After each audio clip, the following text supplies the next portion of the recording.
सवाल नंबर 2, ध्यान से रखना। इसमें क्या कह रहा है, दो संख्याओं का योगफल 45 तथा उनमें अनुपात 4:5 का है, संख्याएं ज्ञात कीजिए। तो देखो लाइन, अगर पहली लाइन को मैं अगर स्किप करूं तो मेरे देखना सवाल किस तरह से बनता है। वो ये कहना चाह रहा है दो संख्याएं उनमें अनुपात दिया गया है, सिर्फ इतना।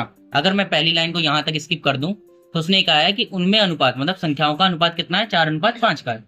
तो ध्यान से देखना, मैंने कहा माना माना पहली संख्या,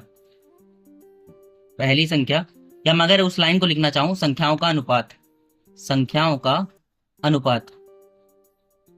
कितना दिया गया था मुझे, 4:5 का दिया गया था। संख्या का अनुपात 4:5। उसी में से मैंने क्या करा, मैंने पहली संख्या मान ली 4x, और तुमको मैंने बोला ना कि रेशियो लगाए तो x लगा करके हम इसको वैल्यू मान सकते हैं अपनी तरफ से, और ये इमेजिनरी है, मैंने मानी है। चलो याद रखना ये एग्जैक्ट वैल्यू नहीं है। तो ऐसे ही दूसरी संख्या में मान लू, दूसरी संख्या बराबर क्या मानी मैंने, 5x। ठीक है, कोई दिक्कत कोई डाउट हो यहाँ तक बताओ, श्योर हो। और उसके बाद देखना कह रहा है दो, अब आते हैं पहली लाइन पर, दोनों संख्याओं का योगफल। तो मैंने ये संख्या मानी है ना, यही दोनों मानी है, तो दोनों संख्याओं का योगफल मतलब, योगफल का मतलब क्या समझते हो, जोड़ना।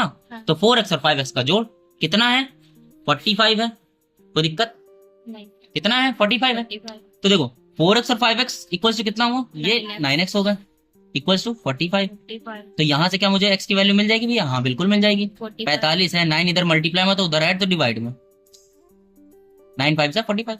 x की वैल्यू मेरे पास कितनी आ गई, 5 आ गई भैया। और ये जितना देखने में टफ सवाल था उतना ही इजी था। ठीक है, अब हमें कुछ नहीं करना, मैंने जो वैल्यू मानी थी उनमें सिर्फ x की वैल्यू पुट करनी है। ठीक है, ध्यान से देखना, अगर मैं इसको यहीं सॉल्व करना चाहूँ तो इस तरह सॉल्व हो सकता है कि माना पहली संख्या मेरी क्या थी कि 4 थी। ठीक है, और सॉरी 4x मानी थी ना मैंने, तो 4x 4 इंटू एक्स, यही तो हुआ ना। तो 4 और x की जगह पर मैं अगर 5 रख दूं तो मेरी पहली डिजिट क्या निकल आएगी, 20। तो ये मेरी क्या थी, पहली संख्या। ये मेरी क्या आ गई, पहली संख्या। इसी तरीके से मैं दूसरी संख्या निकाल लूं अपनी, दूसरी संख्या कितनी आएगी, 5 इंटू एक्स की वैल्यू 5, तो 5 5 जा 25। हो गया सवाल सॉल्व। ये मेरा फर्स्ट आंसर, सॉरी ये फर्स्ट आंसर, ये सेकंड आंसर, खत्म।